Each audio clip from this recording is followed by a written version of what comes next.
সেই দীর্ঘ কাঙ্ক্ষিত আমাদের 10 বছর পরে কাঠমান্ডুর উদ্দেশ্যে মাউন্ট এভারেস্টের পথে পারভেজ ভাই, ফারুক ভাই ফাইনালি চলে।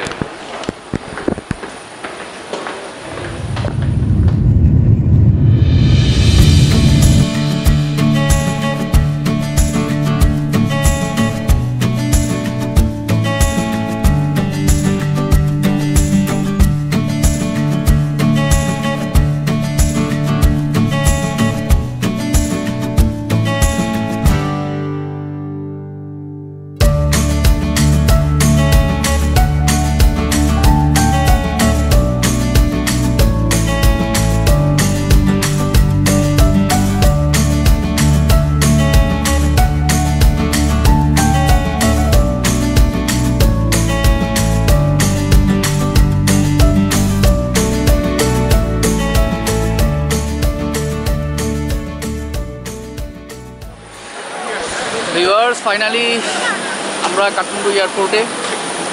আজকে ওয়েদারটা ভালো থাকার কারণে ওয়েদারের মানে আশেপাশের যে এয়ারপোর্টের মাউন্টেনগুলো এগুলো ক্লিয়ার দেখা যাচ্ছে। ভিউটা অবশ্য আগে আমি দেখি নাই, ভালো লাগলো।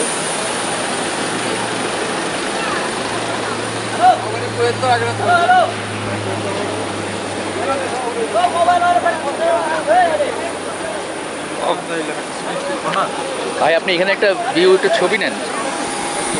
হ্যালো ভিউয়ার্স, এখন আমরা আসছি এখানে ছাবেইল হচ্ছে এখান থেকে আমাদের যে সালেরিতে যাব বাস না, অ্যাকচুয়ালি আমি পিছনে দেখাচ্ছি, এটা মেনলি এই যে এখানে যে একটা অটো আছে, হ্যাঁ সুমো, এটা দিয়ে আমরা যাব। সকালবেলা ভোরে এখানে ছাড়বে। আর সবচেয়ে বড় সুবিধা হয়েছে, আমাদের এক ভাই আছে পরিচিত নেপালি, উনি বাংলাদেশে পড়াশোনা করেছে জাহাঙ্গীরনগর ইউনিভার্সিটিতে। তো ওই পারভেজ ভাইয়ের ফ্রেন্ড, ওই অনুপাতে আর কি আমাদেরও ফ্রেন্ড, এবং উনি যথেষ্ট হেল্প করছে আমাদেরকে টিকিট কেটে দেওয়ার ক্ষেত্রে, যা করার একটা ভালো একটা সুবিধা পাওয়া গেছে।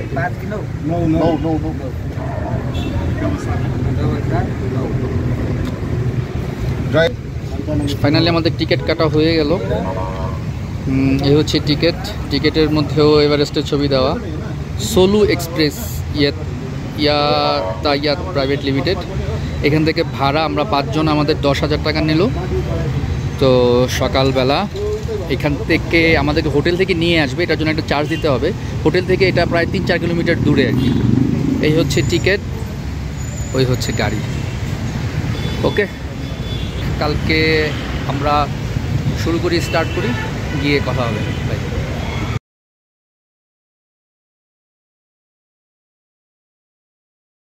হ্যালো ভিউয়ার্স,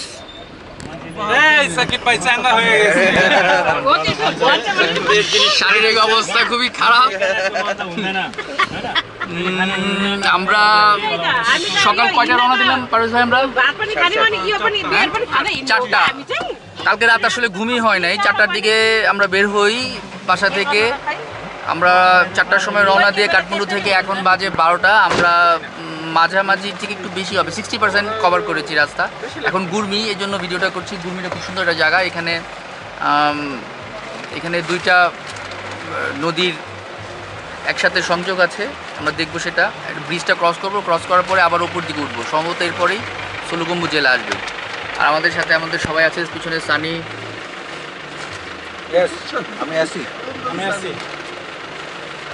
আমি আছি উইচা। ওকে, আমরা একটু যাই বাইরে থেকে, একটু দেখে আসি কি অবস্থা।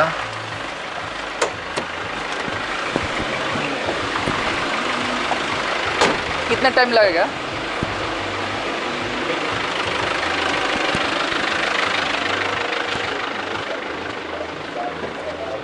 ভিউগুলো দেখেন, কি অদ্ভুত ল্যান্ডস্কেপ, এক এক জায়গায় এক রকম, ডাউন আপ।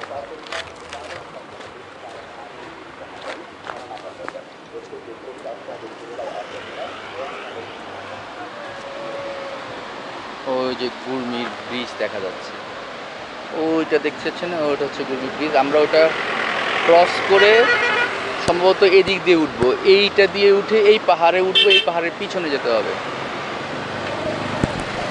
ওকে, আমরা যেতে থাকি, পরে আবার কথা হবে। দেখতে যাচ্ছি নদী কত।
এটা হচ্ছে সালেরি বাজার। সালেরি গ্রাম হচ্ছে এভারেস্টের আগে লাস্ট বড় একটি ভিলেজ মিউনিসিপ্যালিটি।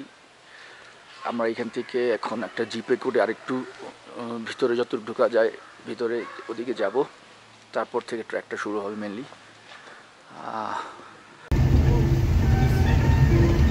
গাড়িটা সহ ভালো লাগবে এটা তো।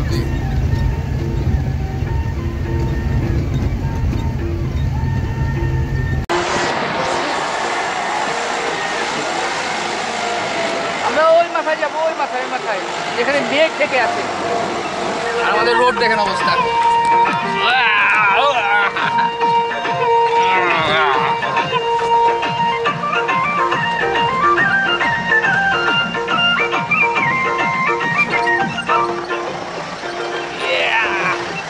গাড়ি তো গেল।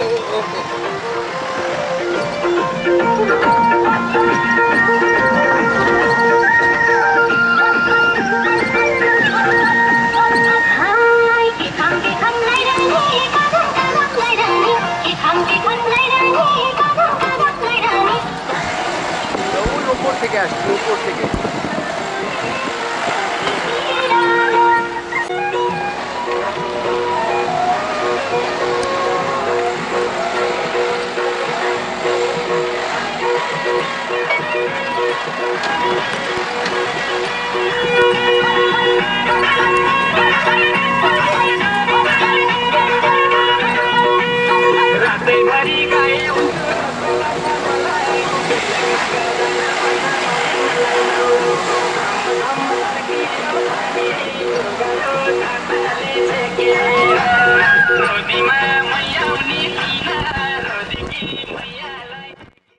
আমরা একটা লাঞ্চ ব্রেকে এখানে থেমেছি। এই জায়গার নাম হচ্ছে নুনথালা।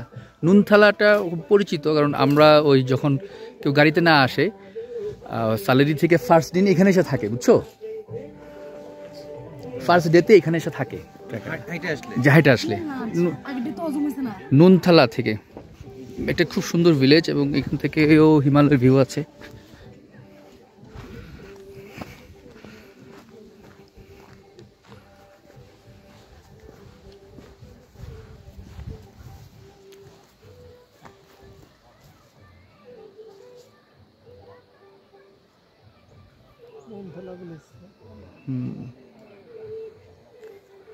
আপনাকে দেখাচ্ছি আমরা ওই পাহাড় থেকে নেমে আসছি এই গাড়িতে।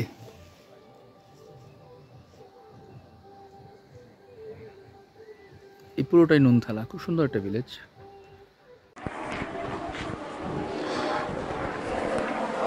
ভিউয়ার্স, এখন আমি আসছি, এটা হচ্ছে রিংমো ভিলেজ। রিংমো হচ্ছে আমরা যাওয়ার পথে একটা ভিলেজ, আমরা এখানে নাস্তা করার জন্য আসছি এবং এখানের ভিউ খুব চমৎকার। চলেন যাই।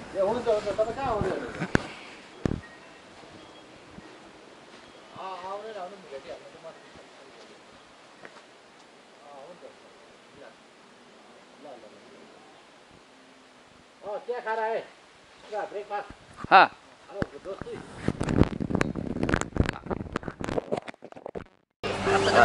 আমি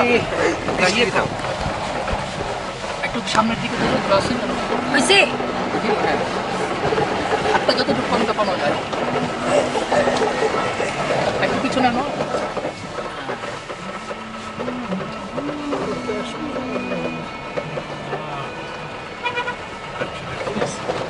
এই ভিডিও বোধহয় সাকিবের কেউ দিতে পারবে না। আচ্ছা, এখন আমার কাছে দাও জানা দিয়ে বাড়ি। ইস, রাস্তায় মেঘ জমে আছে।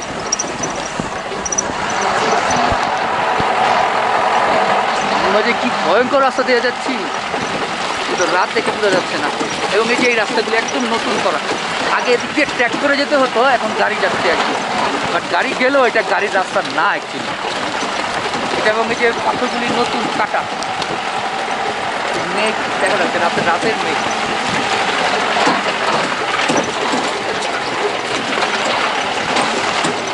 জানি না ক্যামেরায় কি আসতেছে না আসতেছে।